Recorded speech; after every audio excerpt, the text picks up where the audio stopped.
मित्रांनो नमस्कार. कायदेशीर माहिती देणाऱ्या माझ्या YouTube चॅनलमध्ये तुमचं स्वागत. आजचा विषय स्टे ऑर्डर म्हणजे काय.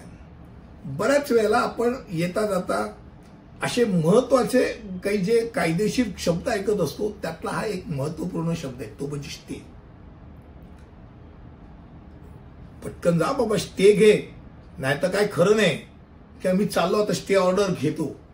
याच्या गोष्टी ऐकतो त्यावेळेला स्टे ऑर्डर म्हणजे काय ह्याची पहिल्यांदा आपण माहिती करून घ्या. एखाद्या नागरिकाचं म्हणजे याची व्याख्या जर विचार केला तर एखाद्या नागरिकाचा हक्क सुरक्षित करण्यासाठी भारतातील कोणत्याही न्यायालयाचं किंवा कायदेशीर प्राधिकरणातर्फे BMC असेल, BST असेल, कोणाकडेही त्यांच्यातर्फे होणारी कोणती न्यायालयीन कारवाई तात्पुरती थांबवणं किंवा पुढे ढकलणं, याचा अर्थ तो होतो. म्हणजे कायमस्वरूपी नाही, लक्षात घ्या, तात्पुरती. उदाहरण जर द्यायचं झालं तर समजा BMCने तुमची बिल्डिंग किंवा तुमचं घर किंवा तुमची झोपडी ही बेकायदेशीर आहे आणि तिला नष्ट केली जाणार म्हणून तुम्हाला नोटीस दिली 24 तासाची म्हणा 48 तासाची, की तोडली जाईल. अशा वेळेला तुम्ही जर स्टेच आणला नाही आणि तिथे तुम्ही सांगायला गेलात की नाही माझी झोपडी हे किती बरोबर आहे, किती सालापासून आहे, योग्य आहे, ते झोपडी किंवा ते घर तोडल्यानंतर काय राहिलं, ते तोडणार. नोटीस दिली आहे तोडण्याची, म्हणजे तुम्हाला तीच एक रेमेडी राहते, ती म्हणजे त्याच्यावरती स्टे आणणं. मग एकदा स्टे आणल्यानंतर कोण खरं कोण खोटं, कोणाच्या बोलण्यात कितपत तथ्य, हे नंतर न्यायालय ठरवतं. पण न्यायालयाला ठरवण्याकरता ते घर पाडू नये म्हणण्याकरता घर तर पाहिजे, म्हणून स्टे ऑर्डर. स्टे मध्ये पण 2-3 प्रकार असतात. 2 प्रकार म्हणजे एक तर स्टे ऑफ प्रोसिडिंग, म्हणजे जी काही कारवाई झाली त्याच्यावरती थांबवणं, किंवा स्टे ऑफ एक्झिक्युशन. मगाशी आता मी म्हटलं ते एक्झिक्युशनचं स्टे होतं, म्हणजे घर पाडणं. आता एक्झिक्युशन वरती स्टे आणणं किंवा प्रोसिडिंग वरती स्टे आणणं.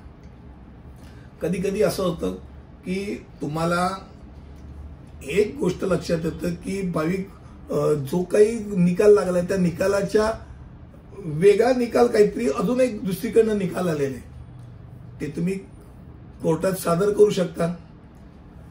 अनेक वेळेला क्रिमिनल म्हणजे फौजदारी जे गुन्हे होतात त्यावेळेला हे प्रकार होत असतात. नवीन नवीन काही ना काहीतरी पुरावा येत असतात. अशा वेळेला तो व्यक्ती निर्दोष आहे, हे निर्दोष आहे हे साबित करण्याकरता पूर्ण संधी दिली जाते. म्हणजे कोणाला फाशीची शिक्षा दिली तर लगेच त्याला दुसऱ्या दिवशी जाऊन लटकवलं जात नाही. अगदी शेवटपर्यंत, अगदी थेट राष्ट्रपतीच्या पर्यंत त्याला माफीचा अर्ज देण्याकरता, त्याला माफ करून देण्याकरता त्याला अर्ज करता येतो.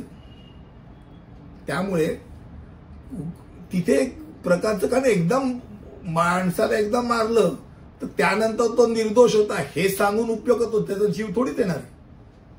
त्यामुळे तिथे तो एक भाग नक्की असतो. सिव्हिलमध्ये मात्र एक गोष्ट नक्की असते, सिव्हिलमध्ये मात्र एक ठराविक कालावधी करतात. 6 महिन्यानंतर ते स्टे तुम्हाला परत एकदा त्याच्यावरती पुन्हा एकदा स्टे ऑर्डर मिळवण्याकरता प्रयत्न करावा लागतो, एक लक्षात राहू द्या. आणि मनाई आदेश, स्थगिती आदेशाला मनाई आदेश असंही म्हणतात. न्यायालयात दिवाणी वकिलामार्फत ज्यावेळेला दिवाणी केस चालू असते त्यावेळेला ती मिळवता येते. मूळ मुद्दा आजचा जो होता तो स्टे किंवा स्टे ऑर्डरचा होता.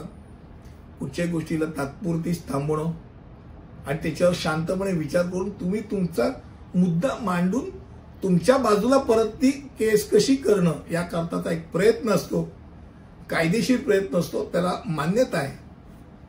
आजची माहिती स्टे किंवा स्टे ऑर्डरच्या संदर्भात होती. मला वाटतं थोडक्यात तुम्हाला माहिती सांगितली. पुढच्या व्हिडिओमध्ये असंच काहीतरी घेऊन येईल, स्टे बद्दल अधिक काहीतरी माहिती पण देईन. मी इथेच थांबतो. धन्यवाद.